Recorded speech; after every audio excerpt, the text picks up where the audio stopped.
কাজ চলছে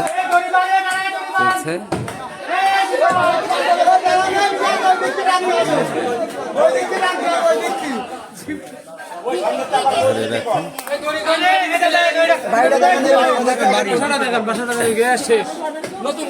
দর্শক দেখতে পাচ্ছেন এই যে গাছের অবস্থা, এই যে গাছের গোড়াটা বাঁধানো করা ছিল, সেই বাঁধানো গাছ ভেঙে এই বাড়ির উপরে পড়েছে।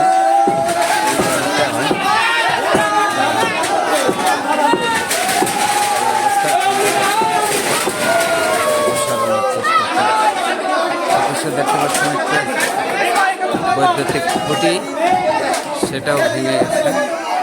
বৈদ্যুতিক খুঁটিটা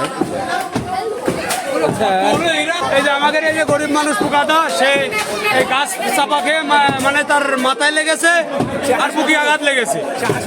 সে হাসপাতালে নতুন ঘর করেছে, সে একদমই গরিব মানুষ। এই ভ্যান রিক্সা চালিয়ে ঘর করা তার। এটা একটু দেখান সবার, সরকার যেন সাহায্য করে। যার গায়ে পড়েছে সে কি মহিলা না পুরুষ? পুরুষ মানুষ, সে সদর হসপিটালে ভর্তি। 4 সেলাই গিয়েছে, 4টা না 3টা সেলাই গিয়েছে। আর এই যে আপনার এই ঘর বাড়ি একটু দেখান সবার। মাথা কেটে গেছে, মাথা কেটে গিয়েছে, ছেলেবেলেরও হালকা পাতলা গায়ে হাত পায়ে লেগেছে। এই ঘরে ছিল তাই তো? গাছপালা কেটে ফেলছে, আমরা কোনো জন নেই। গরিব মানুষ নিজেরাই করতে, নিজেরাই সাহায্য করতে হবে।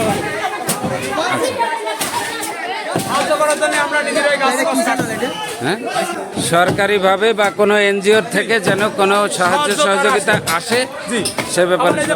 আমাদের মন্দিরটা ভেঙে গিয়েছে, আপনারা দেখতে পাচ্ছেন মন্দিরের একাংশ ভাঙছে না?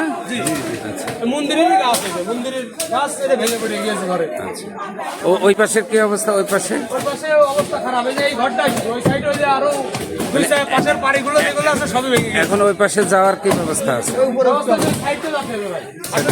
আচ্ছা দর্শক, আমরা শ্রী শ্রী রাধা গোবিন্দ পূজা মন্দির, এইটারই অংশ বিশেষ এই যে এখানে ভেঙে বটগাছ উপড়িয়ে গোড়াসহ উপড়িয়ে পড়ে গেছে।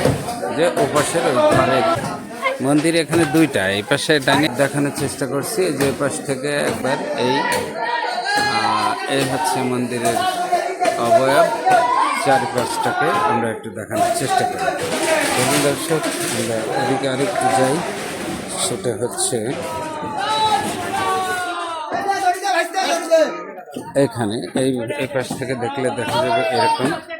এই যে নিচে দেখা যাচ্ছে এই ঘরটার উপরে একেবারেই ঠাসা হয়ে পড়ছে। যারা শুয়েছিল তাদের শোয়া অবস্থায় মাথায় লেগে একজন গুরুতর আহত, যা এখন হসপিটালে আছে। দর্শক দেখতে পাচ্ছেন, এই হলো পরিস্থিতি। গাছটা অপসারণ করতে আরও অনেক সময় লাগবে, তারপরে এদিকের বিদ্যুৎ ব্যবস্থা চালু হবার কাজ হয়তো শুরু হবে।